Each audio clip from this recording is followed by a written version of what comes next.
Finish him.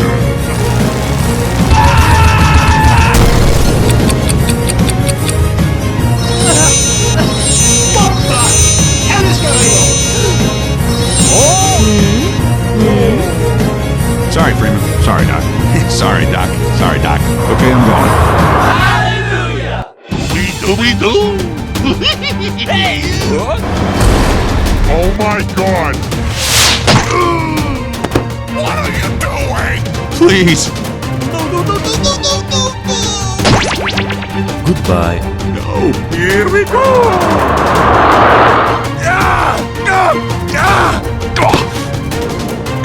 Hey, how are you? I'm crazy. He's a jolly good fellow, for he's a... Now, go over there. Over there. La la la la la la la la la la la la. What a shit! Oh boy. Hey, what happened?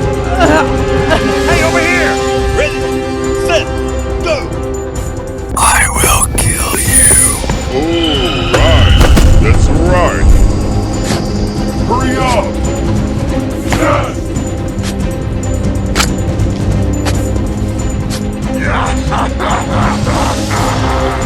Oh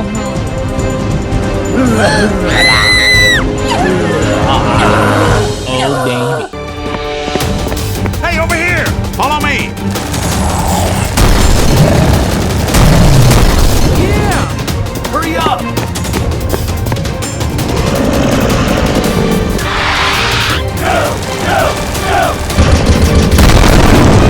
Psst. Over here. This end.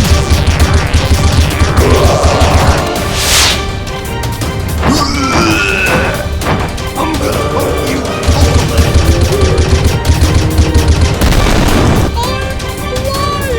over here.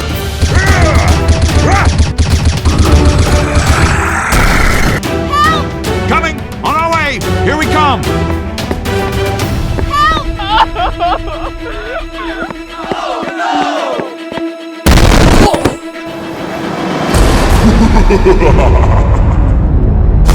No! God! No! God, please, no! No!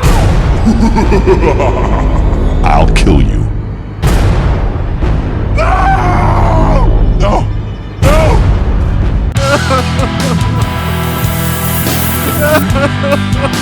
What?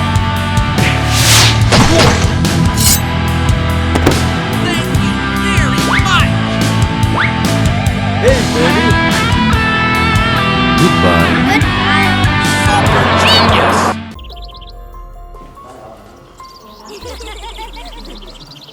Đây là phi vụ cuối cùng của chúng ta trong đội mktd. Cố gắng làm tốt nhé. Mong bước về đơn vị mới, mọi chúng ta sẽ đều hoàn thành công việc tốt. Thôi chúng ta đành cố gắng vậy. Fighting. Bắt tay làm việc. Okay, let's go.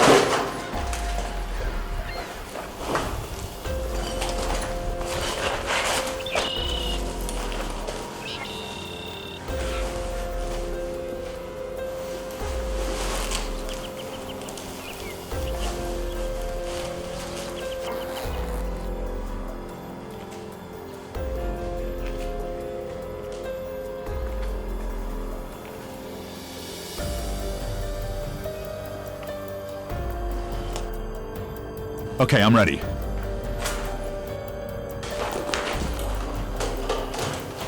Okay, last charge.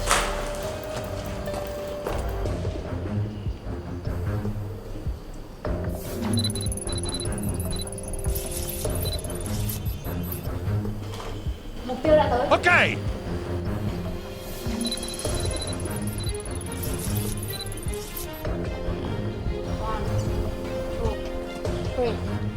Look out below! Hey down there! Okay.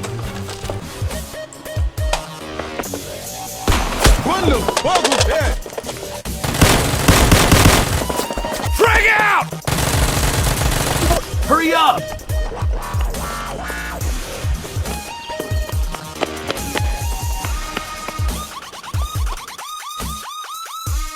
Fantastic. Let's get a move on. Civil protection. Over here.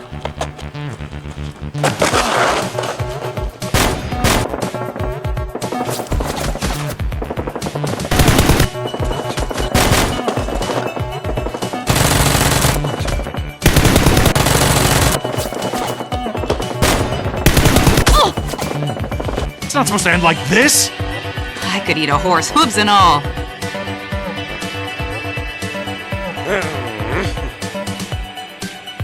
Mày nên xem thế nào. Okay, I'm going.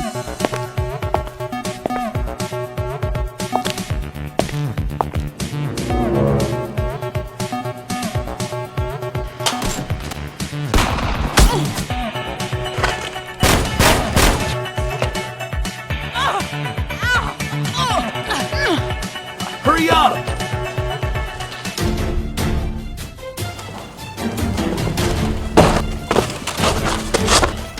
Em có sao không? Em không sao. Em ở yên này nhá. Okay.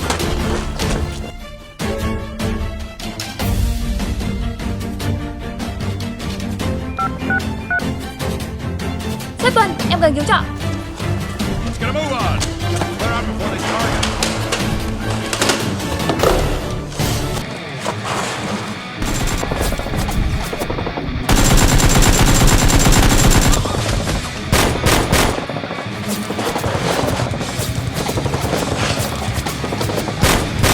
Watch it with that thing. No!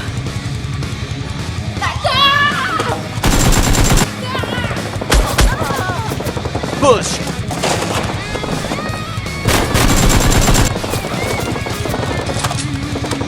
Oh no.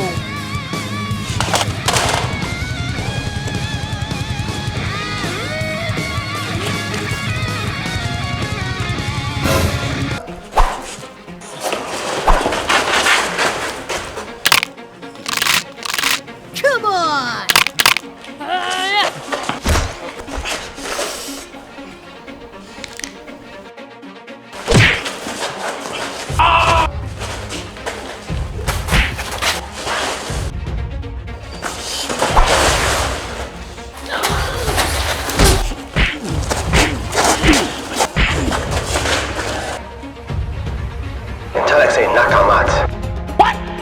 Frag out.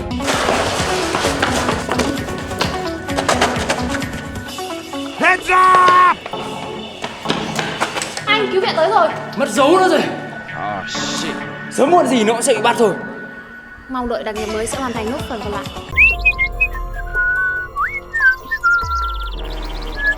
What? We thought you were here to help. We thought you were here to help. What the heck are you talking about?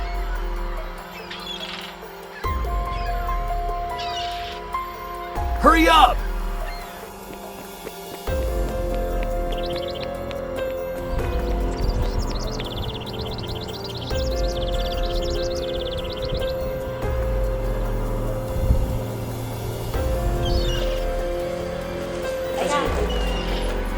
Đại ca, thằng Sở Quan đang mang theo anh ạ. Evacuate the building. Let's go. Rồi lên. Cả đứng yên.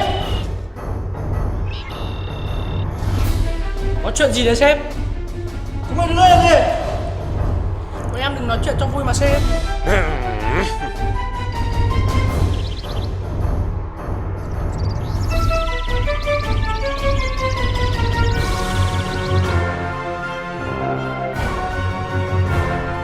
Rồi xuống.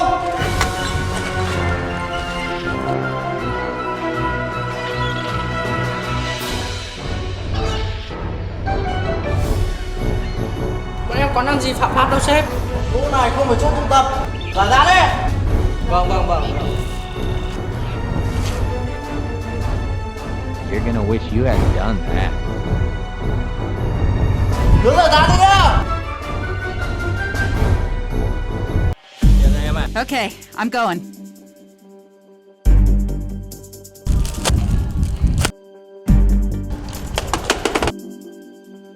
Đây là hàng mẫu.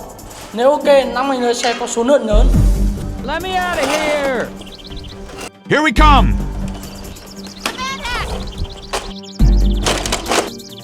That's great! Okay! Đến đây, anh kiểm tra đi. Okay, I'm going. It's okay, sir. I can take him. Get topside. I hear troops are coming in to save us.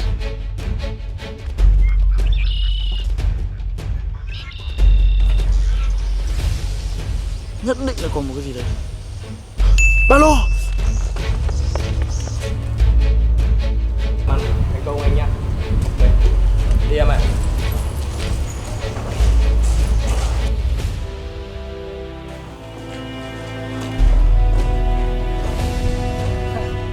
Thành công rồi, đi theo tao.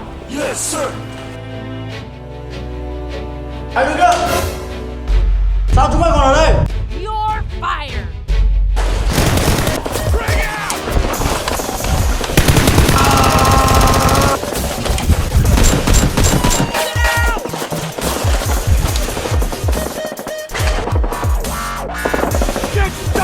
Hai chúng mày, xuống xem có chuyện gì. Yes, sir. Let's get a move on! Launch ship. Sam, Watch out. rút.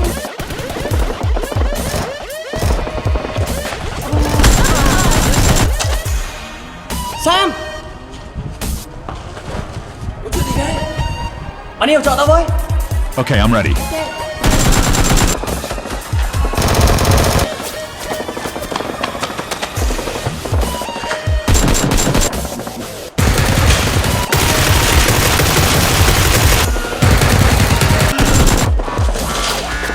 Rồi nó biết chuyện giao dịch rồi. Về đây nhá, tao lên tôi báo ra cản. Okay. Cản. Sao rồi? Giờ quát là đây rồi. Tưởng đưa cho nó rồi. Vẫn cảnh sát quay lại kiểm tra.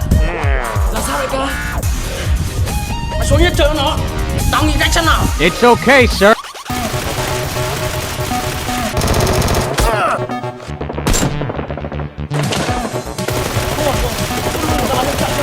Okay.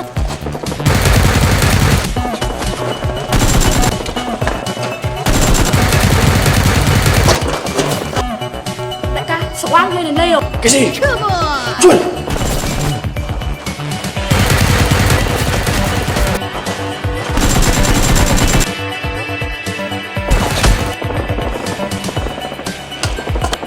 What the heck are you talking about?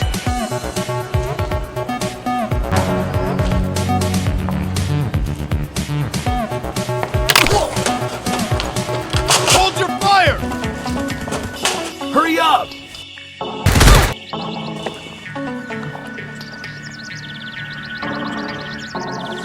Shame on you. Thằng chó, hàng của tao mày để đâu? Tao không nói. Nói cái gì? That's disgusting.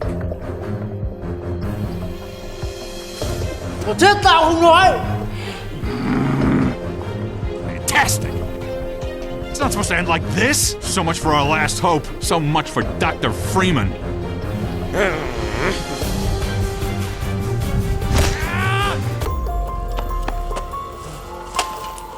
Keep moving, Dr. Freeman. Okay, last charge.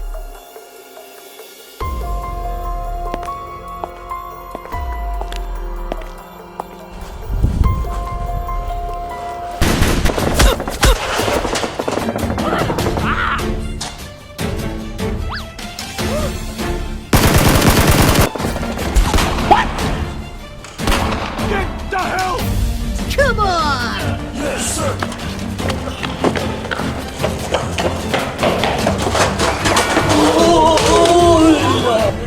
Đứng dậy á! Chúng mày muốn để chết tao à?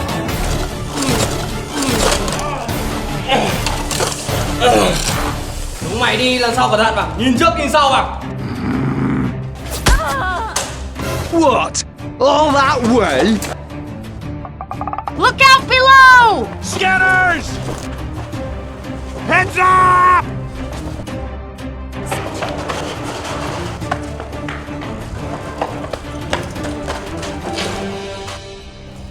Combine. Incoming dropship!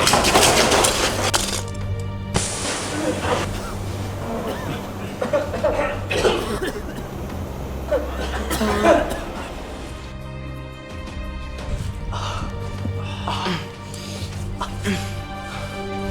are you doing? What the hell is going on? Anh sao không?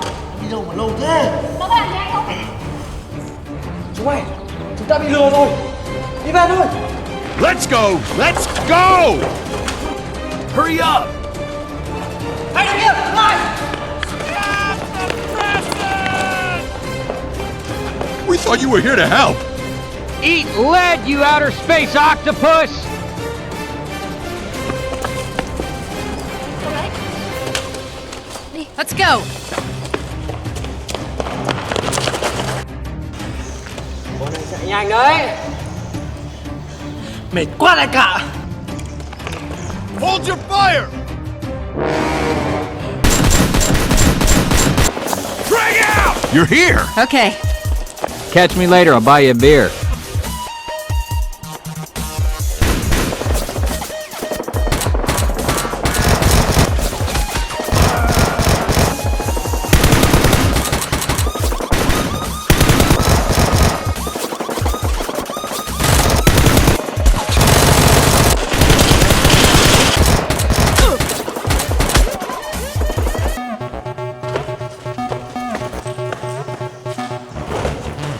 You're gonna wish you hadn't done that.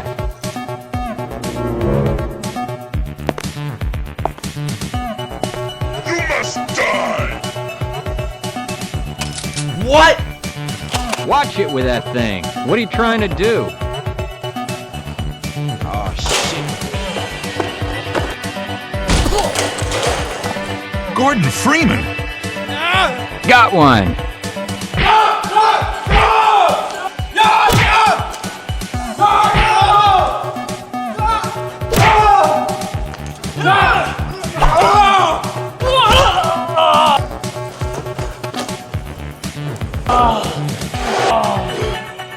Oh, fantastic.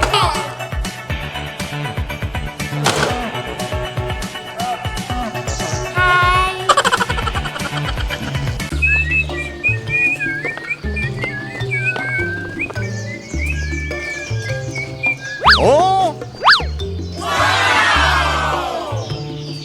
Chuy, kiểu đây. Okay, okay.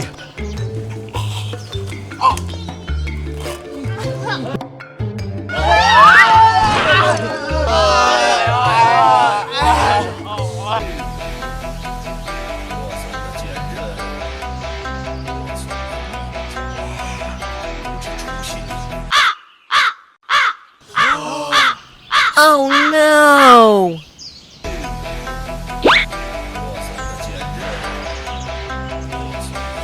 Đưa giàyให้tao. Đây đại ca. Oh, pretty please.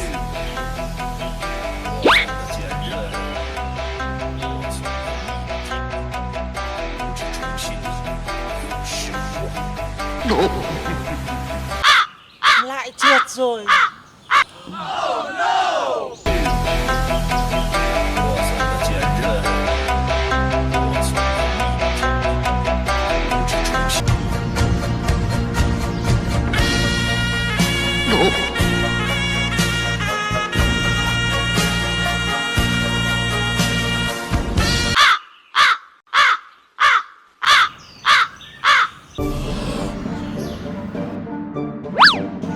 It's okay, sir. I can take him.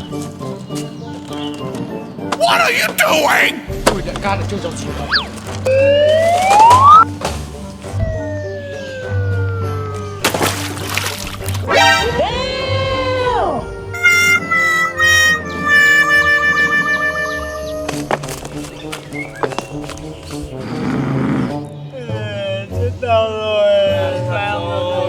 Scanners!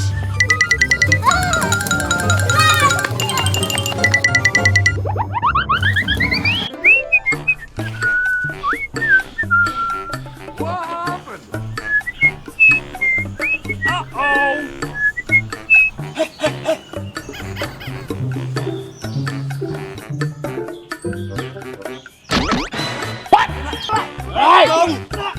Go!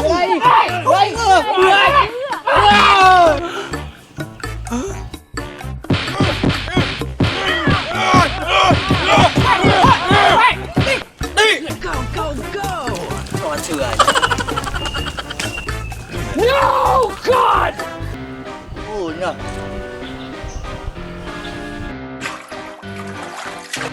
Hooray! Hooray! Đại ca ơi, cố lên! Ôi! Đại ca kéo lên!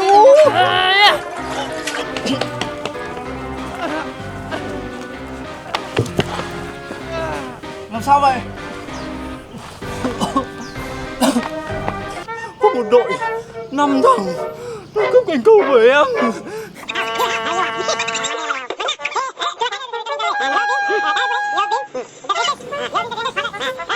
Thôi, thế tóm lại là nó đi hướng nào? Ui, xong nó đánh em này này, nó đánh đây này, nó đánh đau lắm.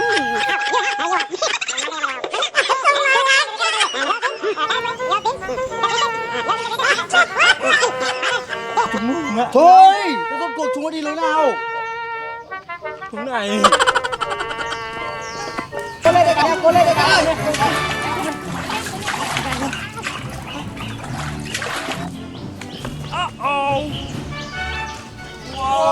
Mày đéo sao? Đại ca bắn. Chúng mày dám chạy à?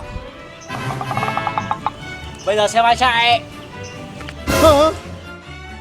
Leo leo. Frag out!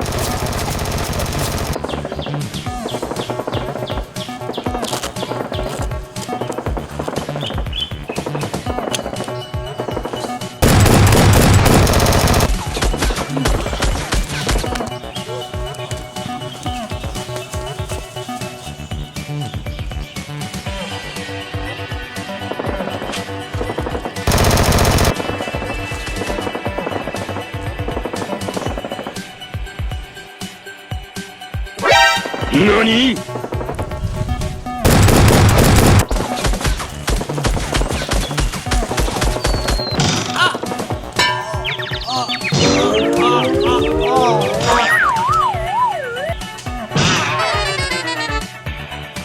Lêu lêu.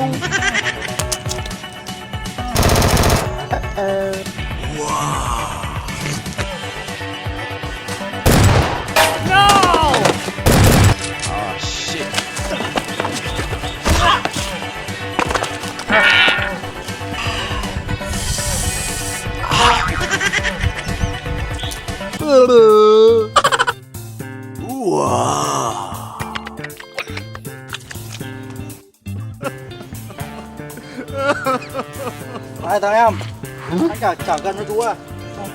Em xin, em cảm ơn.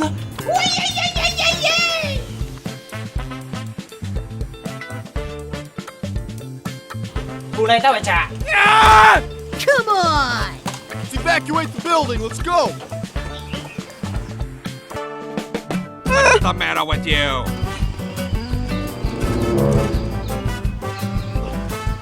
What are you doing?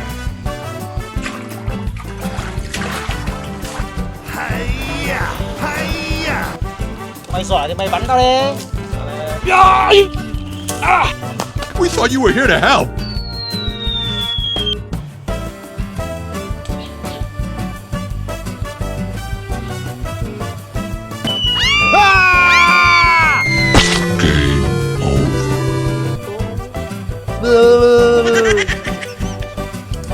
Chú em khá lắm. Khá cái gì mà khá anh? Em vừa sẩy cả toa đây này.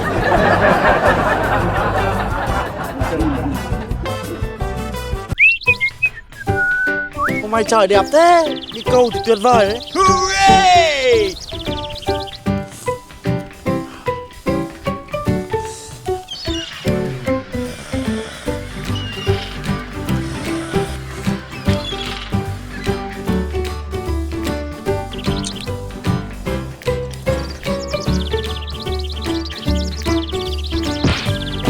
Ui dấu đại ca. Dấu. Con ngu này, sao đánh tao? Thích chết à? Dấu kìa đại ca.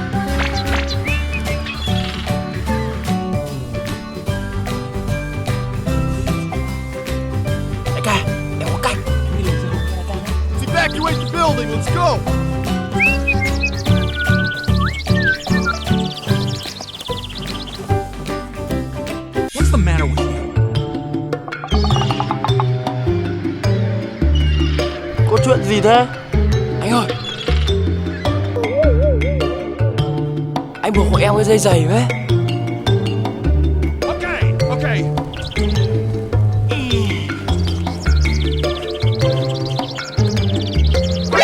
NANI?!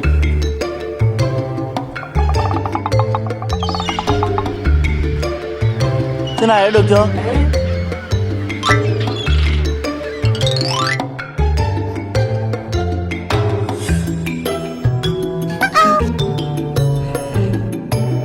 Mày định ăn trộm dưa hấu của tao phải không?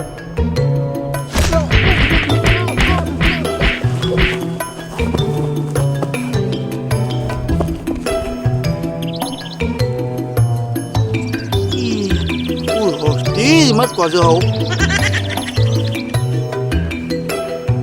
Ai ơi, tí quên cái cành cầu.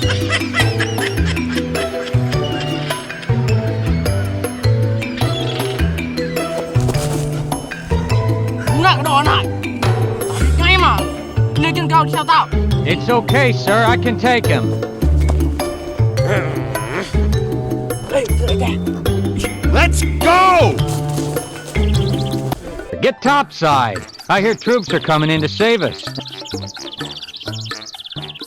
What are you doing in my swamp? Cái thằng này, mày đi với tao mà phải sợ à? Why, I oughta.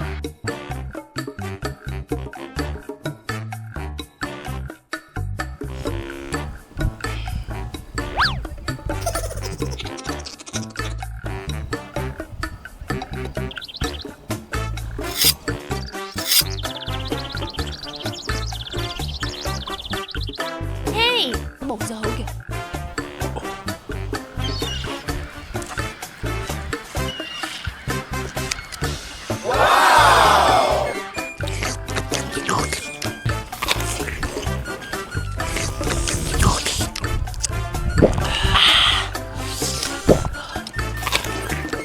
Em à, ăn không?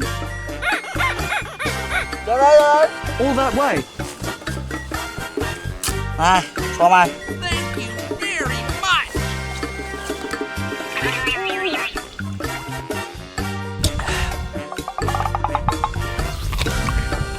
Đúng là cái đại tham ăn. Đúng đấy, thảm mặn. Đại ca cũng có thấy vậy không? Đại ca.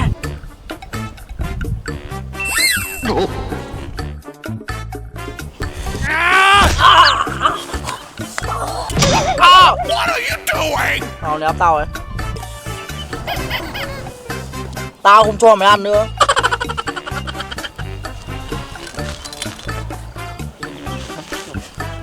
Dịch, đấm lưng tao đi. Yes sir. Vừa mới cắn được một miếng.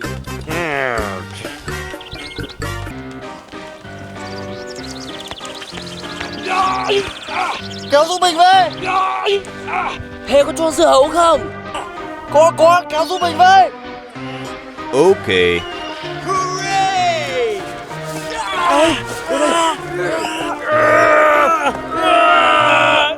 Kéo xong, tí nữa đưa dưa hấu nhá. Lấy đi bạn ơi. Wow.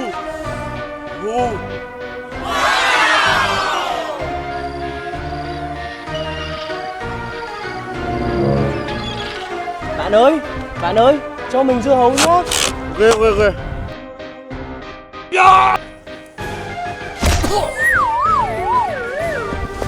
Xin lỗi, tao phụt nhầm.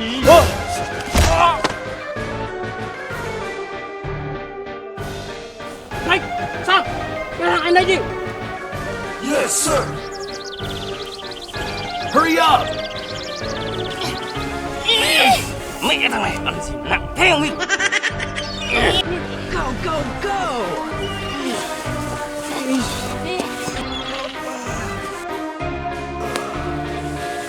Sao đau đầu thế nào? Mình vừa câu được khẩu thép găn cơ mà. Đâu rồi nhỉ? Ôi,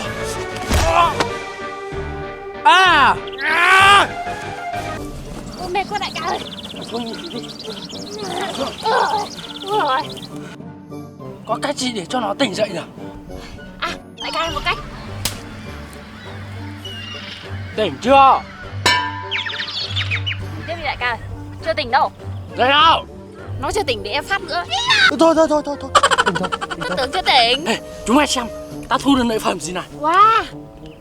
Dưa hấu. Mày tham ăn thế?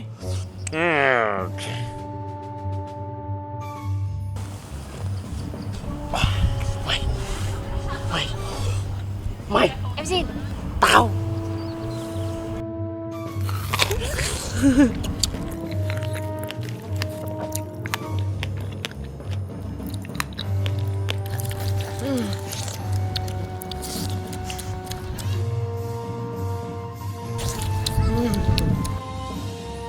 À, mày bị làm sao đấy? Làm sao đấy?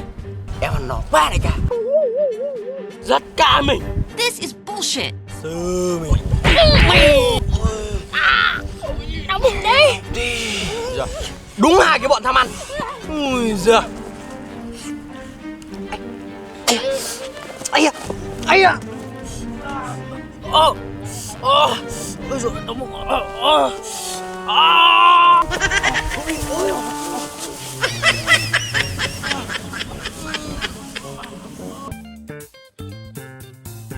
Ôi, dưa hấu của tôi. Súng của tôi. Rồi quá. Nhờ. Ngoài luôn. Ê, what? Thằng kia. Frag out! Tại chúng mày thôi. Đi không cầm súng đi để nó lấy mất rồi. Đại ca, em có súng. Wow. Oh yeah. Mày có súng. Sao vừa nãy không cướp cái dưa hấu của nó đi? Em quên mất. Chúng mày ở đây, chúng ta đi đuổi theo nó. Yes, sir! Scanners! Đi ngay.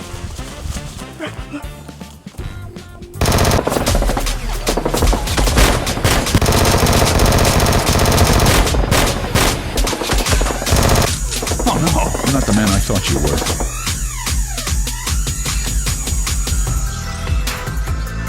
Why, of course. Get going, Doc. We gotta break camp.